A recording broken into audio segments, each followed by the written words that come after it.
And at stake is a chance for Henry Cooper to fight for Patterson. If tonight he can beat Zora Folley, the man from Arizona, the man that America claims is the legitimate challenger to Floyd Patterson. It's Cooper on the left. He's about 2 inches taller, this blonde man from Bellingham in Kent. 2 inches taller, but he's giving away 9.5 pounds to Zora Folley. Folley not very tall, but he's massively built. Well muscled, particularly around the arms and legs.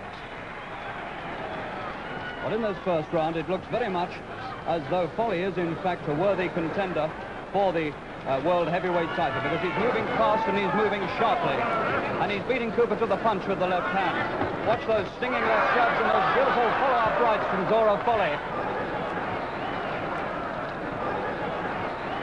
Cooper a little bit out of distance with the left hand. Folley looks really good and classy in the opening stages of this contest. And Folley obviously has heard about Cooper's left hook, because you'll notice that always he's moving around to his own left hand. He's edging away to the left to keep away from Cooper's left hand. And he's keeping plenty of distance between himself, except when he chooses to go in. He's not letting Cooper really get to work with the left hook or the left jab.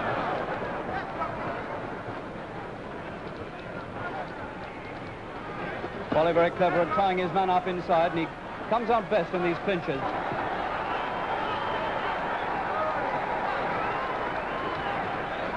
And here's Cooper back to his corner, and we're all saying at the ringside now, has Cooper bitten off more than he can chew? And they come out for the third. Cooper on the right, taller, blonde, worried possibly about the left eye, because it's the left eye that invariably gets cut when he fights. And Folley knows this, and he's trying to cut that right eye, that left eye. Do you see how he put that right across there? Cooper must try and protect this left eye of his, because it really is vulnerable. And once that goes, it's a terrible handicap against a man of Folley's class.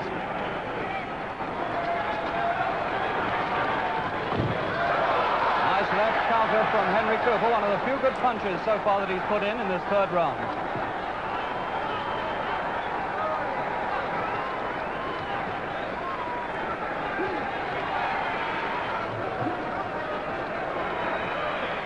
Whenever he gets the chance, Folley is stabbing away at Cooper's left eye. And there's a punch, and that punch opens Cooper's left eye. It's bleeding now. It's bleeding above and below. In this third round, 4 good rights from Folley, and Cooper is on the floor. He's on one knee. He's not badly hurt, but he's dazed. He's taking a rest. He comes up at 8, and Cooper is in trouble, bleeding from above and below the eye.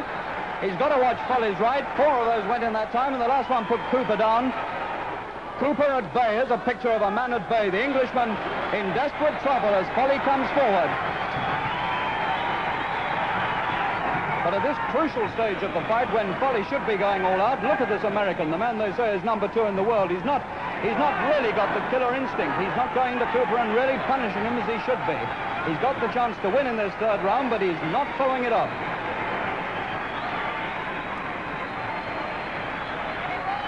Well, there's the end of the third, and you can see that Cooper was let right off the hook.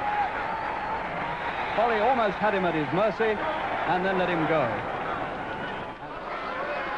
It's been amazing the way that Folley has faded out in this fight, because he made such a promising start, and he really has tailed off now. He's not half the man he was. For a man who's had twice the experience of Cooper and has met some very tough opponents, and has beaten Nino Valdez, the scourge of English heavyweights, Folley is at the moment a disappointment. But not a disappointment for Cooper, because Cooper now is really getting on top. And although I don't make him in front yet, that lead is really being narrowed right down.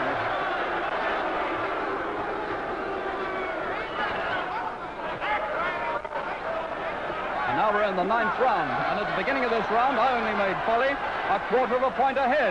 So Henry Cooper is right in the fight with a chance to win, and the whole of Wembley knows it. Cooper being pushed to the ropes there more than a punch, but Cooper still impressively jabbing away with the left hand at every opportunity, poking it all the time. It's not into Folley's face. Folley gets a warning for rubbing his head up against Cooper's eye, and Cooper's eye now, which has been terribly well patched up by his corner, has begun to bleed quite copiously again as Folley rubs his head against it in the clinches. But Cooper is undismayed and undisturbed, He's boxing the right way. He's outboxing and out-jabbing Zora Folley, the number 2 in the world. Beautiful left hands all the time to Folley's face. Not much variety about it, but you don't need variety if you're doing well with one particular punch, and Henry Cooper is doing well with his left jab.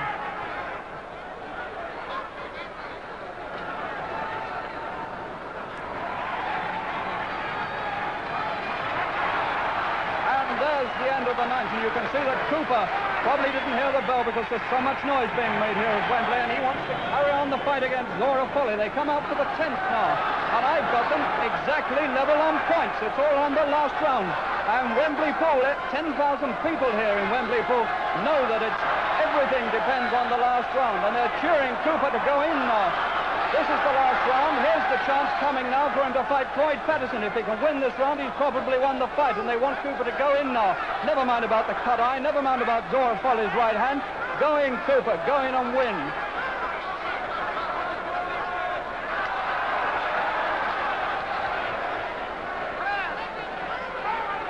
Cooper with his back to us, still jabbing away with the left hand, giving it everything he's got.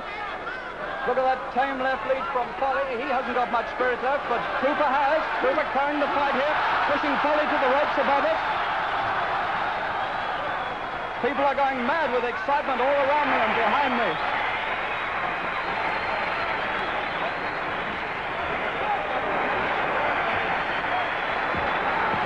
Standing toe-to-toe now, Henry Cooper with Zora Folley. Look at this effort he's putting in at the finish here. That cloud of smoke coming up over the ring. It's almost as though explosions are taking place in the ring, and they are, because Cooper now doesn't care about anything. He just wants to win. And he's standing there absolutely toe-to-toe. He's going to slug it out to the final bell. And there is the final bell. And Henry Cooper has won. He's won it on that last desperate round. Henry Cooper wins and gets his chance to fight Floyd Patterson for the world title.